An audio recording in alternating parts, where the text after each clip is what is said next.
Makena the Magnificent. Long ago, in a village cradled between rolling green hills and the whispering savanna, lived a woman named Makena. She was unlike anyone in the village, her size so extraordinary that her shadow stretched far and wide under the African sun. She moved through the village like a storm, her steps heavy enough to make the earth tremble. But the villagers didn't see Makena as remarkable in the way she saw herself. To them, her size was a spectacle. Children teased her, calling her, Mama Elephant, while the women clucked their tongues and whispered behind her back. Even the elders, keepers of the village's wisdom, smirked as she passed by. Makena the mountain, they sneered. She's bigger than the baobab tree.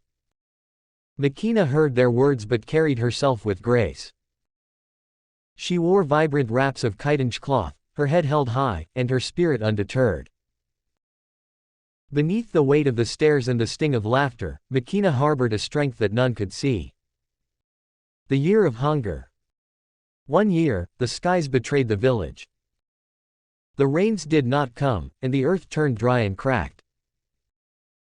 Rivers that once teemed with life dwindled to muddy streams, and the crops withered under the relentless sun. The cattle, once fat and lively, grew thin and weak. Hunger gripped the village, and desperation took root. The elders gathered under the baobab tree to decide what to do. "We are cursed," one elder muttered. "Our ancestors are angry." But one old woman spoke, her voice thin and raspy, "The hidden spring. It lies in the mountains, beyond the thorny forest. If someone could bring its waters, the village would be saved." The villagers stirred at the mention of the hidden spring. The stories said it was guarded by treacherous paths, wild beasts, and spirits that did not welcome intruders. Many dismissed the idea, calling it foolish. But as the days passed and the famine deepened, the elders announced they would reward anyone who dared to bring back water from the spring. No one volunteered. The task was too dangerous, and failure meant death. Makena steps forward.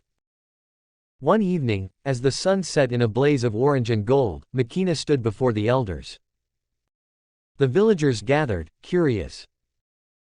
Her voice rang out, firm and resolute, "I will go to the hidden spring." The crowd erupted in laughter.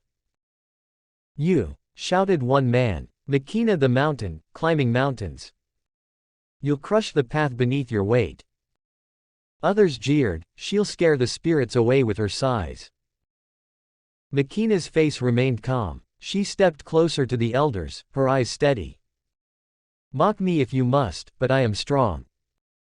My legs will not falter, my spirit will not break. If no one else will go, I will." The elders exchanged glances, uncertain. Finally, the oldest among them spoke. "Go, Makena. If you succeed, you will be a hero. If you fail, you will still have shown more courage than any of us." With her staff in hand, a woven basket of gourds strapped to her back, and a quiet prayer on her lips, Makena set off at dawn. The journey. The first leg of Makena's journey tested her resolve. The forest was dense, with thorny bushes that clawed at her arms and legs. But Makena pushed through, using her strength to break through branches and clear a path. By the second day, the terrain turned rocky and steep. The sun bore down, relentless and unforgiving. Makena's muscles ached, but she pressed on. As she climbed, she sang an old song her grandmother had taught her. "The road is long, but the heart is strong. The mountain bows to the brave." On the third night, Makena encountered her greatest challenge yet. As she reached the mountain's peak, a deep growl stopped her in her tracks. From the shadows emerged a lion, its golden eyes glowing in the moonlight. The villagers, stories of spirits rushed to her mind, but Makena stood firm. She raised her staff high, shouting with all the strength in her lungs. "I am Makena, daughter of the earth, child of the rain. I do not fear you." The lion stared at her for a moment, then, as if understanding her resolve, slinked away into the darkness. The hidden spring. At dawn, Makena reached the hidden spring. It was a vision of beauty. Clear, cool water bubbled from the rocks, flowing into a pool that shimmered like diamonds in the morning light. She fell to her knees, overwhelmed with gratitude, and filled her gourds to the brim. As she turned to leave, a voice, soft, like the rustling of leaves, seemed to whisper on the wind. "Go, Makena, and let the waters remind your people of their strength." Makena smiled. She didn't know if it was the spirits or her own thoughts, but it didn't matter. She had a mission to complete. The return. When Makena returned to the village, the people were stunned. Her chitinge was torn, her feet blistered, but her eyes burned with triumph. She poured the water into the village wells, and the people wept with relief. The elders bowed their heads. "Makena, we were wrong to doubt you," one said. "You are not a mountain of ridicule.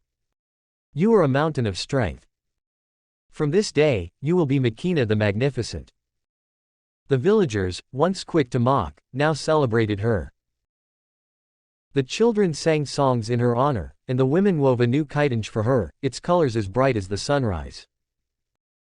The men built her a larger home, where she could sit comfortably and share her wisdom.